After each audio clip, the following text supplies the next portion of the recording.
Hello बच्चों, आइए देखते हैं प्रश्न। एक ही धातु के दो गोलों के भार 1 किलोग्राम और 7 किलोग्राम है। छोटे गोले की त्रिज्या 3 सेमी। दोनों गोलों को एक साथ पिघलाकर एक बड़ा गोला बनाया जाता है।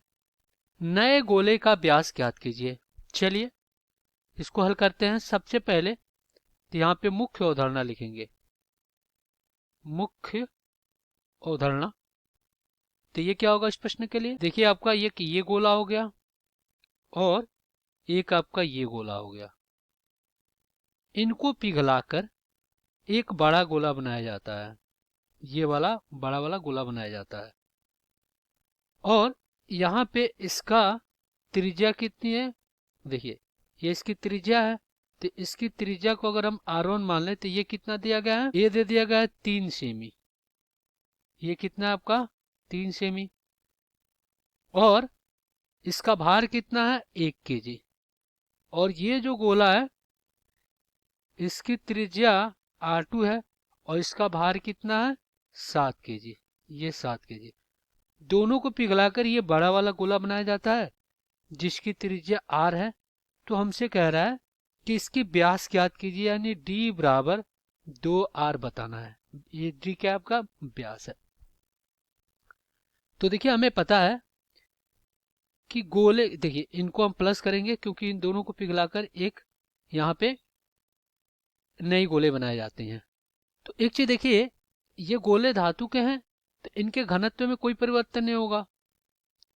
तो देखिए इनके घनत्व में कोई परिवर्तन नहीं होगा। जो इसका घनत्व होगा वही इसका घनत्व होगा।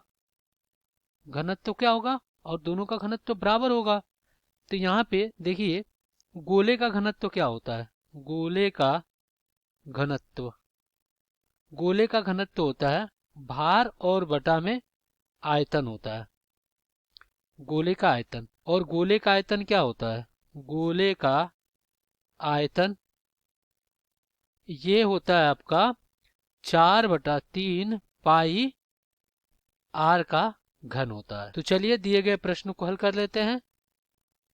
तो देखिए पहली गोले का भार, पहली गोले का भार ये कितना आपका? 1 kg। और इसकी त्रिज्या R1 कितना है? 3 सेमी।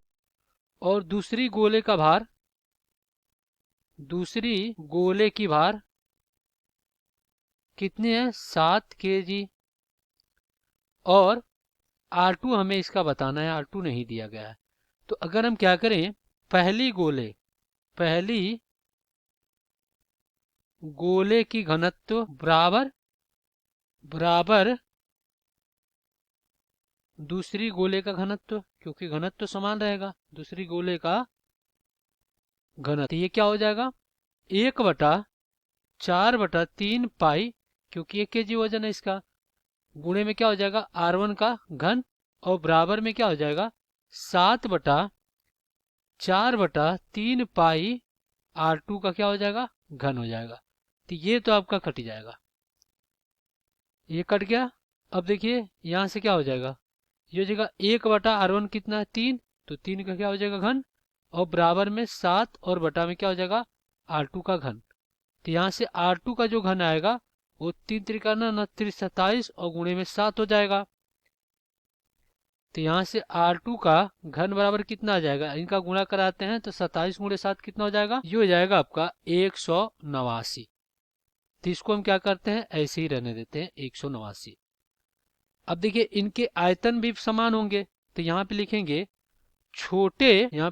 छोटे गोले का आयतन का योग, छोटे गोले के आयतनों का योग, आयतनों का योग बराबर बड़े गोले के आयतन, बड़े गोले की आयतन के बराबर होगा।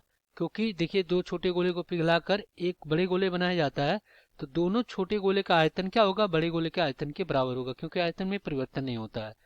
तो दोनों छोटे गोले का आयतन क्या हो जाएगा? ये हो जाएगा आपका 4/3 पाई R का घन, ये हो जाएगा R1 का घन, और प्लस 4/3 पाई R2 का घन, और बराबर में बड़े गोले का आयतन क्या हो जाएगा, 4/3 पाई आर का घन। अब देखिए इसमें से हम क्या बाहर ले सकते हैं, 4/3 पाई, तो क्या हो जाएगा R1 का घन प्लस यहाँ पे R2 का घन, और बराबर में क्या हो जाएगा 4/3 पाई आर का घन। ये क्या होगा, इससे कट गया। अब R1 का घन कितना है, ये हो जाएगा आपका 3 का घन, और प्लस R2 का घन कितना है 189, और बराबर में क्या हो जाएगा R का घन। तो देखिए 3 त्रिका 29 27, और प्लस कितना 189, और बराबर में क्या हो जाएगा, ये हो जाएगा R का घन। तो इनका अगर योग करते हैं तो कितना आता है 216। तो ये हो जाएगा आपका R का घन बराबर 216। तो यहाँ से R का घन बराबर क्या हो जाएगा, ये हो जाएगा 6 का घन। तो इस प्रकार जो R आया वो कितना आ गया, 6 सेमी आ गया। R 6 सेमी आ गया। तो यहाँ पे लिखेंगे बड़े गोले की त्रिज्या बराबर 6 सेमी। ये तो व्यास क्या हो जाएगा, व्यास बराबर 2 गुणे कितना होता है त्रिज्या, तो 6। तो यहाँ से आपका कितना आ गया, 6 दूना 12 सेमी। तो इसकी व्यास कितनी आ गई, 12 सेमी आ गई। यही हो जाएगा आपका उत्तर। आशा करते हैं बच्चों ये प्रश्न आपको समझ में आया होगा। धन्यवाद।